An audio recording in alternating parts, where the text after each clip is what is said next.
한번 기도하고 제가 말씀 나누겠습니다.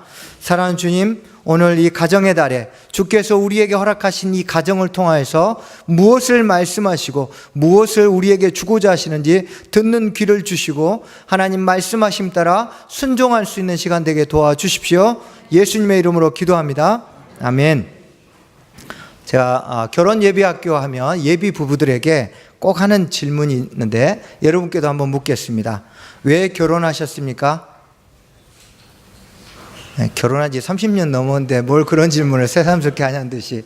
아닙니다. 이것은 예비 부부가 가져야 될 질문이 아니고 우리 결혼을 아직 하지 않은 분들, 또 결혼하신 분들, 결혼한 지 너무 오래돼서 결혼 기념일이 생각 안 날 정도로 오래되신 분들도 늘 해야 되는 질문이 나는 왜 결혼했는가?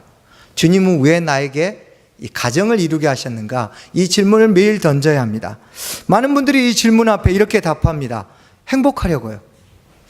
다들 결혼을 행복하려고 시작합니다. 그런데 문제는 결혼하고 난 후에 행복하지 않으면 문제가 생깁니다. 그렇다면 행복하게 하지 않게 만든 배우자가 잘못인가요? 아니면 행복을 결혼의 목적으로 삼은 게 잘못인가요? 둘 다입니다. 네, 행복을 결혼의 목적으로 삼은 것이 큰 잘못이고 절대 믿을 수 없는 인간을 철석같이 믿고 결혼해서 했더니 인간이 아닌 거, 이게 두 번째 잘못입니다. 그래서 오늘은 말씀을 통해서 우리의 결혼의 목적을 다시 한번 바로잡는 시간 가져봤으면 좋겠습니다. 행복은 결혼의 열매 중에 하나일 뿐입니다. 결코 결혼의 목적이 될 수도 없고 되어서도 안 됩니다. 성경에 결혼을 언급한 곳 중에서 결혼에 대해 이야기하면서 행복을 이야기한 구절은 없습니다. 31절을 보시면 하나님께서 창세기 2장 24절에서 이 가정을 만드시고 사람의 부모를 떠나 그의 아내와 합하여 그 둘이 한 육체가 될지니라고 가정을 만드신 이후에 말씀을 하셨습니다. 바울이 지금 이 말씀을 인용합니다. 그리고 나서 그 다음에 32절에 이 비밀이 크도다. 나는 그리스도와 교회에 대하여 말하노라 라고 이야기합니다. 즉 바울이 지금 우리가 오늘 읽었던 이 본문에서 말하고 싶은 건 결혼일까요? 아니면 비밀일까요? 바울이 이야기하고 싶었던 건 그리스도와 교회에 대해서 이야기하고 싶은 겁니다. 그런데 그 비밀이 가정 안에 숨겨 있다는 겁니다. 그래서 하나님께서 바울을 통해서 이 안에 있는 비밀, 결혼의 비밀을 우리에게 말씀하고 있습니다. 이 비밀을 배울 수 있는 곳이 바로 가정이기 때문입니다.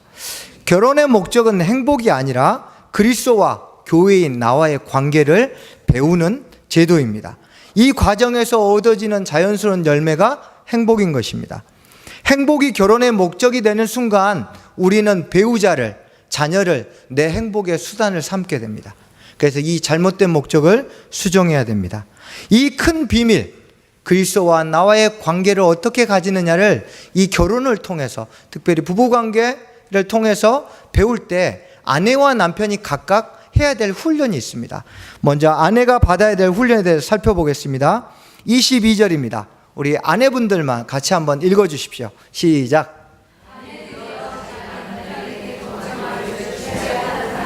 네, 아침밥 잘 먹고 왔는데 웬 소린가, 그런 눈빛 보내시지 마십시오. 이건 제 이야기가 아니라 주님의 말씀입니다. 아내분들 이 말 들으면 되게 불편하시죠. 내가 저 인간을 도대체 어떻게 신뢰하고 복종해야 되나? 네, 주님의 말씀입니다. 네, 이 복종이란 단어를 우리가 성경이 말하는 복종하고 내가 생각하는 복종하고 개념이 잘못됐기 때문에 이 단어를 들을 때마다 불편합니다. 그래서 복종하지 못하는 겁니다. 이 복종이란 단어는 뭐뭐 아래 배치하다 그런 뜻입니다. 그래서 자발적으로 자신을 낮추어 상대방 아래에 귀속시키다 이런 뜻이 있습니다. 그러니까 남편이 막 명령하고 억지로 하는 것이 아니고 아내된 자가 스스로 남편 아래로 들어가는 겁니다. 우리가 잘 알듯이 돕는 배필은 동등한데 서로 부족한 부분을 채우는 거예요. 아내가 남편보다 질적으로 떨어지거나 또는 뭐 가치적으로 낮거나 존재의 문제가 아닙니다. 그래서 아내가 자발적으로 남편 아래로 들어가 복종하라고 이야기하고 있습니다. 이건 결단코 옳고 그름이나 가치의 차이 때문이 아닌 것입니다. 하나님이 세우신 질서에 순복하는 겁니다. 여러분, 거리를 가다가 경찰이 여러분을 잡아서 딱지를 떼면 어떻게 하십니까? 한 번만 봐주십시오 하고 절대 복종하시죠. 경찰보다 열등하셔서 복종하십니까? 아니잖아요. 경찰이 국가의 치안을 담당하라고 권위를 부여받았기 때문에, 그래서 우리가 그 아래로 들어가 복종하듯이, 마찬가지로 아내들도 하나님께서 우리를 좀 덜하게 창조하셨기 때문이 아니고 하나님이 질서상, 가정의 질서상 그 아래 복종하도록 하셨기 때문에 그 질서 아래 순복하는 겁니다.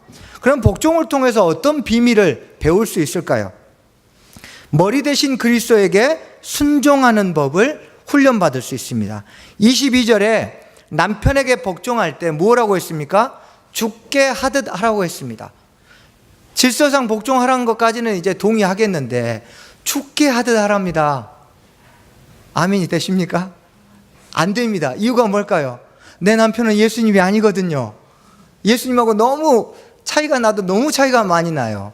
그래서 예수님이 말씀하시면 다 순종할 마음이 생기는데, 남편이 이야기하면 평소에 생각지도 않았는데 막상 복종하려고 하니까 복종할 수 없는 이유들만 주르륵 보이기 시작합니다. 그래서 참 어렵습니다. 그런데 이렇게 복종하게 되는 이유가 있습니다. 남편이 이해되지 않고 감정적으로 용납되지 않아도 복종하는 훈련을 하면 못나고 부족한 남편에게도 순종할 수 있기 때문에, 주님이 우리에게 이해되지 않고 내 감정과 부딪히는 것을 요구하실 때도 우리가 기꺼이 순종할 수 있기 때문입니다. 운동선수들은 이미지 트레이닝을 많이 합니다. 그리고 시뮬레이션을 하죠. 그런데 그것이 실제 경기력 향상에 도움은 되지만 늘 이미지 트레이닝만 하고 근육을 키우지 않으면 경기력이 발휘되겠습니까? 아니죠. 평소에 경기에 쓸 수 있는 근육들을 단련해야 경기력이 향상되겠죠. 마찬가지입니다. 우리 아내들이 주님이 우리에게 감정적으로 또는 내가 지적으로 용납되지 않은 것들을 요구하실 때 그것을 기꺼이 순종하려면 순종할 수 있는 근육이 필요합니다. 순종은 지적 동의나 또는 내 결단력으로 되는 것이 아니고 계속 순종해 오던 훈련을 통해서 이어지는 겁니다. 그래서 하나님께서는 아내들에게 순종하는 훈련, 남편들을 통해서 이해되지 않는 것을 훈련하는 훈련, 그 근육을 키워서 나중에 주께서 말씀하실 때 기꺼이 순종할 수 있도록 순종의 힘을 기르라고 말씀하신 겁니다. 그러면 아내는 남편에게 순종하고 무엇을 얻을 수 있을까요? 그리스도에게 순종하는 법을 배우고 나아가 동시에 남편의 보호를 받을 수 있습니다. 23절입니다. 23절 보면 남편이 아내의 머리됨이 그리스도께서 교회의 머리됨과 같으이다 라고 이야기하고 그 뒷구절을 얘기 안 해도 내용 전개상 전혀 문제가 없습니다. 그런데 굳이 바울이 그가 바로 몸의 구주시니라 라는 말씀을 덧붙였습니다. 필요 없는 말이면 안 덧붙였겠죠. 이 안에는 보통은 그는 예수님을, 몸은 교회를, 그리고 구주는 구원자, 그래서 예수 그리스도께서 몸된 교회의 구원자가 되셨다 이렇게 해석하지만, 이 구주라는 단어는 보호자라는 또 다른 의미가 있습니다. 그래서 그의 자리에 남편이, 몸의 자리에 아내가 들어가면 남편은 아내의 보호자가 되기 때문에 머리된 남편에게 복종하라고 이야기하고 있습니다. 그러면 어떤 보호일까요? 바울은 이걸 조금 더 구체적으로 29절에서 풀어 설명하고 있습니다. 29절을 보면 남편이 자기 몸을 지키는 것을 비유로 들면서 양육하고 보호하라고 했습니다. 여기서 양육이라는 단어는 우리가 화분에다가 영양제를 주듯이 양분을 공급하다 그런 뜻입니다. 보호라는 단어는 따뜻하다, 따뜻하게 하다, 애정어린 보살핌 이런 걸 뜻합니다. 남편의 보호를 받는다는 건 영적, 정서적 양분을 공급받고 남편으로부터 애정어린 돌봄을 받는 것을 뜻합니다. 중풍에 걸리면 몸이 막 넘어지고 고생하죠. 그래서 고통을 당하는 것처럼 머리의 통제를 벗어나는 몸은 고생을 합니다. 그러나 머리의 통제 아래 자발적으로 들어가는 몸에게는 주님이 영적으로, 정서적으로 또 따뜻한 보살핌을 받을 수 있도록 아내들에게 이것을 허락하셨습니다. 이것이 바로 순종의 열매입니다. 이것이 아내들에게 허락하신 행복입니다. 제 아내가 설교할 때 절대 자기 이야기 하지 말라 했는데 자매님들이 네 아내는 잘하냐 그런 눈빛을 보내실 것 같아서 제가 이야기를 좀 해야겠습니다. 저희는 신혼여행 이튿날 이혼할 뻔했습니다. 제가 관광지에서 아내를 하도 화가 나가지고 놓고 차 몰고 그냥 숙소로 가버려가지고 이혼할 뻔했다가 나중에 다시 가서 또 했었는데요. 여러 번 싸우다가 아내가 어느 날 이 말씀을 알고는 있었지만 자기가 받아들이기로 결단하고 그 뒤로부터 저에게 모든 가정의 중요한 일을 선택할 수 있도록 권한을 내주는 방식으로 복종하기 시작했습니다. 자녀를 양육하는 문제, 또 경제적인 부분들, 부부 잠자리 문제, 또 부모님께 효도하는 문제, 경제적인 것들 모든 부분에 있어서 아내와 충분히 대화하고 자기 의견을 저에게 이야기합니다. 하지만 최종 결정은 저에게 하도록 내주었습니다. 우리 자매님들도 다 이렇게 하시죠? 왜 형제님이 아멘 하실까요? 네. 그런데 이렇게 하고 나서 꼭 자매님들이 실수하는 게 하나 있습니다. 그래, 내 말 안 들었지 하고 있다가 남편이 선택한 것이 잘못됐어요. 그러면 거봐, 내가 하지 말라 했잖아. 이렇게 이야기하는 건 선택권을 주지 않는 겁니다. 차라리 안 주는 게 낫습니다. 주님이 말씀하신 거는 선택권을 줬으면 그 결과에 대해서 의의를 제기하지 말라는 겁니다. 그러면 어떡해요?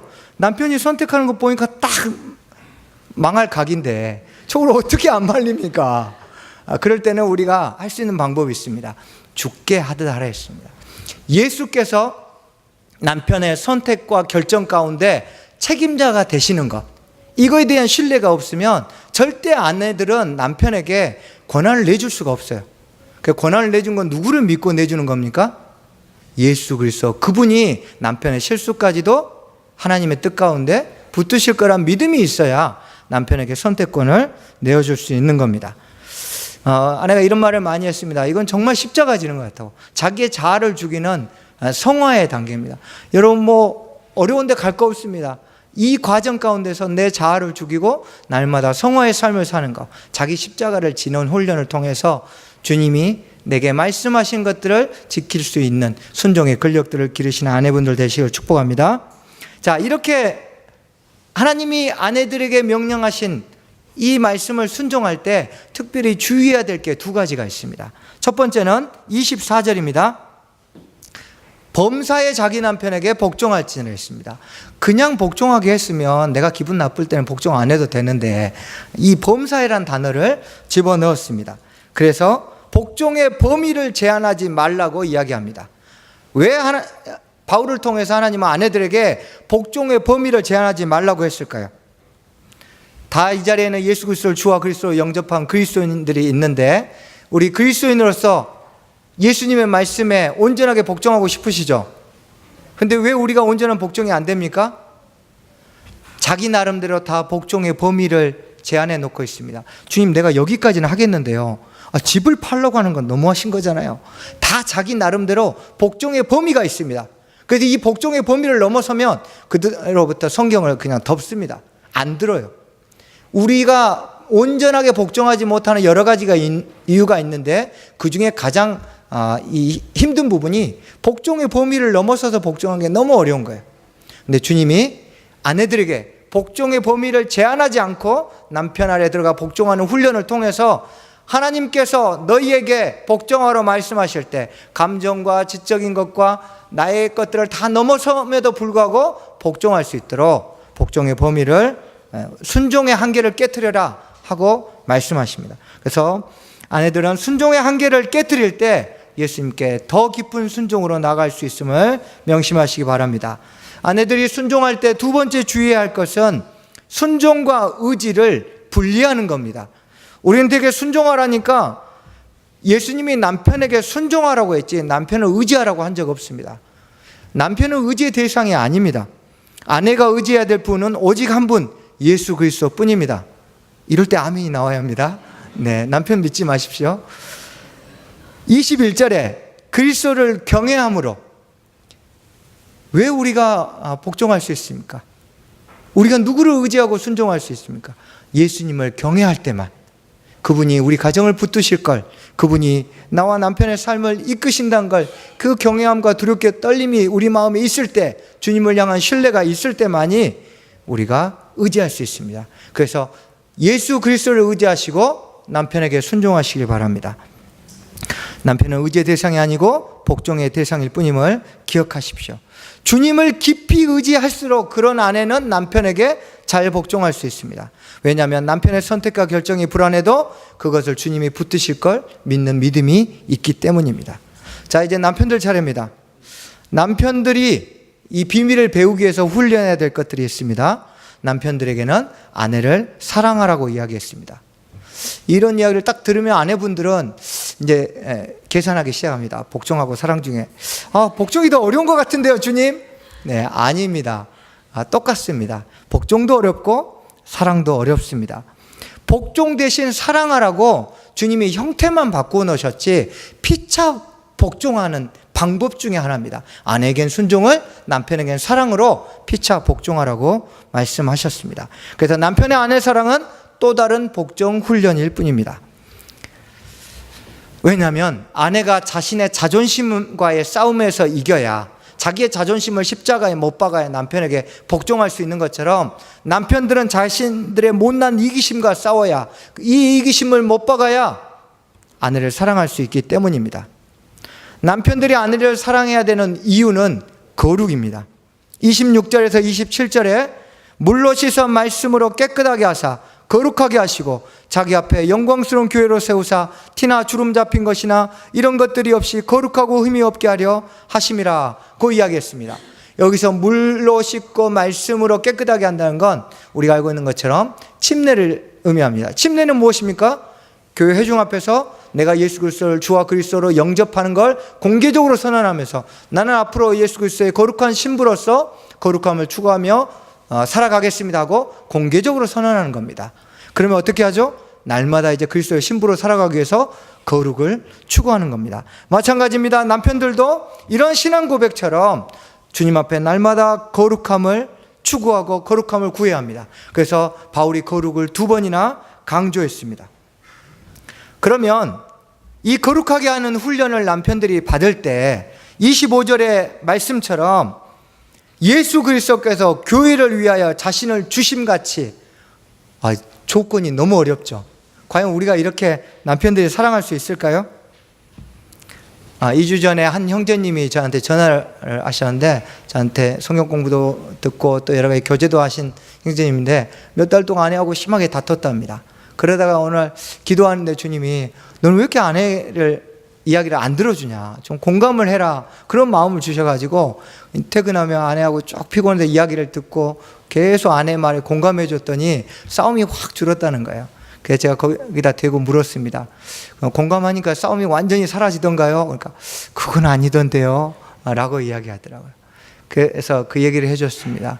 공감은 좋은 방법인데 내가 좋을 때만 공감의 능력이 작동되기 때문에 내 상황이 좋지 않으면 남편들은 공감하지 못합니다.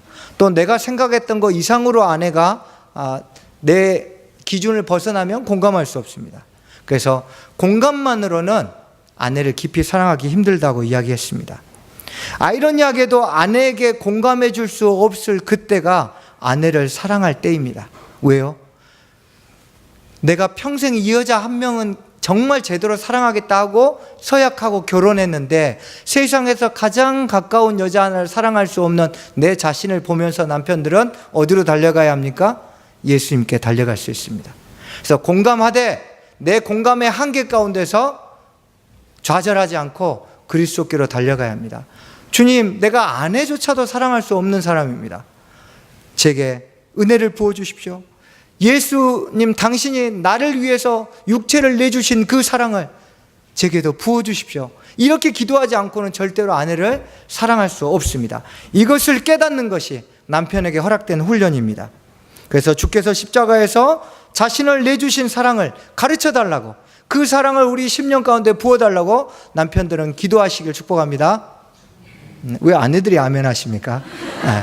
남편들이요, 기도하시기 바랍니다. 네, 자신의 성품으로 사랑한 건 한계가 있습니다. 그런데 이렇게 기도하다 보면 어떻게 됩니까?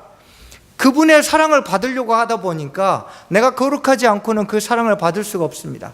그래서 주님, 나를 거룩하게 해주십시오.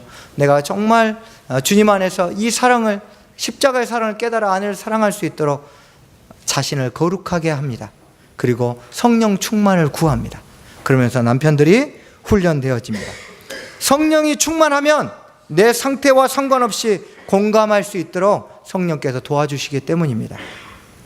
갈라디아서 5장 18절에 술 취하지 말라. 이는 방탕한 것이니 오직 성령의 충만함을 받으라. 이 5장 18절 말씀은 우리가 오늘 읽었던 본문뿐만 아니라 그 다음에 자녀와 부모, 또 상정과 종, 우리 직장생활에서 일어나는 상호관계의 모든 문제를 다 포괄하는 대전제의 말씀입니다. 뭐라고 했습니까? 성령의 충만을 받으라. 아내도 마찬가지요, 남편도 마찬가지요. 성령 충만하지 않고는, 즉 하나님이 우리에게 허락하신 마음이 아니고는 자발적인 복종이 안 나오고 아내를 죽기까지 그리스도의 사랑으로 사랑할 수 없습니다. 특별히 남편들은 성령 충만함을 구해야 합니다. 그럴 때 우리 안에 아내를 깊이 그리스도의 사랑으로 사랑할 수 있습니다. 남편은 티나 주름이 많은 거룩하지 못한 아내를 사랑하게 되면서 티나 주름이 많았던 죄인된 자신을 죽기까지 사랑하신 예수 그리스도의 그 깊은 사랑을 깨닫게 됩니다. 특별히 남자들은 성취욕이 굉장히 강합니다. 이 성취욕을 아내 사랑과 맞바꾸기가 쉽지 않습니다. 근데 이 과정에서 자신의 성취욕을 위해서 무언가를 취하려고 했던 것들을 희생하면서 아내를 사랑할 때 비로소 그리스도께서 목숨을 내놓으면서까지 하나님 아버지께서 아들을 내주시기까지 자기를 사랑하신 그 독생자를 내주신 사랑의 깊이 안에 남편들이 잠길 수 있게 됩니다. 이것이 바로 남편들에게 요구한 아내 사랑의 훈련의 백미입니다. 이것을 깨달으라는 겁니다. 제가 전라도 남자여서 죽어도 싫다고 저희 아내가 저를 도망 다녔습니다. 저는 그래도 좋다고 쫓아다녔습니다. 그래서 결국 결혼에 골인했습니다. 지금도 저만 짝사랑하고 있는 거 아닌가 착각이 들 정도로 저만 좋아하는 것 같아요. 근데 어느 날 제가 이 말씀을 묵상할 때 주님이 그런 마음을 주셨어요. 좋아하는 것과 사랑하는 것은 다르다. 좋아하는 것은 제가 좋을 때는 얼마든지 좋아할 수 있어요. 그러나 사랑하는 것은 네 힘으로 안 된다고 말씀하셨어요. 여러분의 성품으로도, 또 여러분이 가정에서 받았던 어떤 가정 교육으로도, 또 여러분의 인품으로 절대 불가합니다. 좋아하는 것까지는 가능하지만 그리스도의 명령인 아내를, 그리스도가 교회를 내주신 것까지 사랑하는 건 반드시 하늘로부터 오는 그분의 사랑이 우리에게 풍성히 부어져야 합니다. 그런데 이렇게 사랑하려고 하다 보니까 우리 안에 여러 가지 어려움들이 발생합니다. 이때 남편들이 아내를 사랑할 때 주의해야 될 것 역시 두 가지가 있습니다. 첫 번째는 주님이 주신 권위를 아내를 사랑할 때 사용해야 됩니다. 근데 이 사용할 때 되게 주의를 많이 해야 됩니다. 남편들은 아내를 사랑할 때 이 권위를 어떻게 주로 사용합니까? 늘 22절 말씀만 떠오릅니다. 아니, 우리 아내는 예수님이 순복하라는데 왜 저렇게 말을 안 들을까? 이럴 때 남편의 권위를 떠올리시면 안 됩니다. 어떨 때 해야 됩니까? 아내들이 실수하고 잘못할 때 그 사랑을 다, 실수를 뒤집어 써줘야 합니다. 남편들의 사랑의 권위는 아내의 연약함을 다 보듬고 아내의 실수와 잘못들을 다 뒤집어 쓸 때 아내가 정서적으로, 영적으로 사랑받는다, 보호받는다는 느낌을 받습니다. 저는 이제 결혼 16년밖에 안 됐는데요. 그래도 16년 동안 제가 자랑할 게 하나 있습니다. 저희 고부 갈등 누구나 겪죠. 그 광주 집에 내려가면 어머니 앞에서는 어머니 말씀이 옳습니다. 대전 올라오면 당신 말씀이 옳습니다. 네, 이렇게 하는 게 고부 갈등을 키우는 겁니다. 그래서 네, 절대 그렇게 하시면 안 됩니다. 한 번은 싸워야 합니다. 그래서 제가 어머니한테, 어머니 저 이제 다른 여자의 남자입니다. 제 여자 건드리지 마십시오. 어머니가 삐져가지고 며칠을 말씀 안 하셨습니다. 한 번 하면 어머니는 아들을 포기 못합니다. 아내는 남편을 포기할 수 있어도. 그래서 네, 어머니의 위대한 사랑을 믿고 어머니에게 이야기를 하는 겁니다. 한 번 이게 되고 나니까요, 그 뒤로부터 더 이상 이 부분에 대해서는 이제 말씀하지 않으십니다. 그런데 아내가 실수해서 혼이 날 일이 발생합니다. 그럴 때 제가 꼭 어머니한테 하는 이야기가 있습니다. 어머니, 그거 제가 시켰는데요. 어머니도 다 눈치가 있습니다. 제가 아들이 시킨 거 아닌 것 같은데. 그래도 제가 시켰다니까 혼을 못 내주죠. 그래서 이렇게 남편들이 아내의 연약함과 잘못을 다 뒤집어 쓰는 것, 이것이 바로 그리스도께서 우리의 모든 연약함과 잘못을 다 뒤집어 쓰고 십자가에 죽으신 사랑입니다.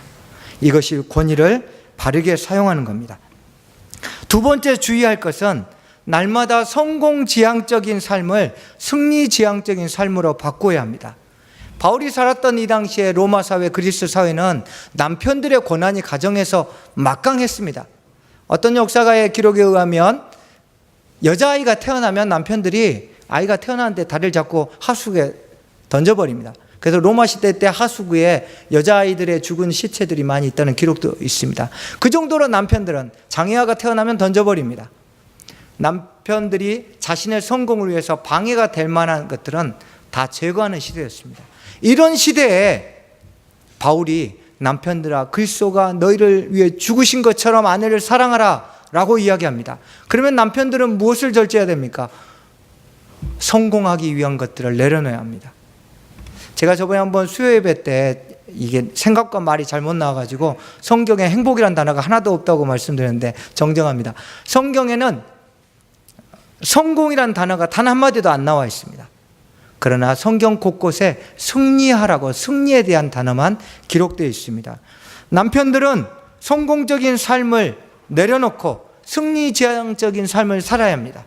오늘도 우리 가정을 통해서 주님이 영광 받으시도록 거룩의 싸움을 싸우고 이 거룩함을 통해서 어떻게 내가 우리 가정을 주님 앞에 이끌고 갈지, 이 승리의 삶을 추구하지 않고 성공적인 삶을 살면 아내와 자녀가 내 성공의 수단이 되는 겁니다.